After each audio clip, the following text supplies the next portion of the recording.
పశ్చిమ గోదావరి జిల్లా పాలకొల్లు నియోజకవర్గంలో కూటమి పార్టీల ఆధ్వర్యంలో భారీ బైక్ ర్యాలీ జరిగింది. పూలపల్లి వై జంక్షన్లో ప్రారంభమైన ర్యాలీ పాలకొల్లు పట్టణంతో పాటు మొత్తం 3 మండలాల్లో 70 కిలోమీటర్లు సాగింది. ర్యాలీలో నరసాపురం ఎంపీ అభ్యర్థి భూపతిరాజు శ్రీనివాస్ వర్మ, పాలకొల్లు అభ్యర్థి నిమ్మల రామానాయుడు పాల్గొన్నారు. ఎన్నికల్లో వైసీపీ అభ్యర్థులు చేతులెత్తేశారని, కార్యకర్తలు సైతం ప్రచారం చేయడం లేదని శ్రీనివాస్ వర్మ ఎద్దేవా చేశారు.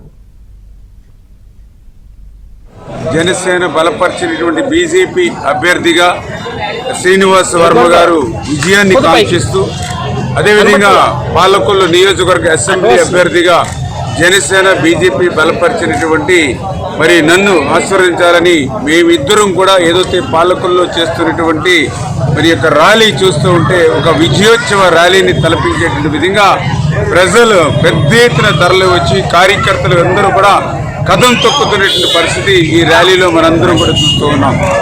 ఏదైతే ఈ యొక్క ర్యాలీని చూస్తూ ఉంటే జగన్ విముక్తి ఆంధ్రప్రదేశ్ ఏదైతే లక్ష్యంగా పెట్టుకుని నరేంద్ర మోడీ, చంద్రబాబు నాయుడు గారు, పవన్ కళ్యాణ్ గారు ఏదైతే పనిచేస్తున్నారో ఆ యొక్క జగన్ విముక్తి ఆంధ్రప్రదేశ్ లక్ష్యం నెరవేరినట్లుగానే ఈ యొక్క విజయోత్సవ ర్యాలీ చూస్తూ ఉంటే మనందరికీ కూడా కనిపిస్తున్నటువంటి పరిస్థితి.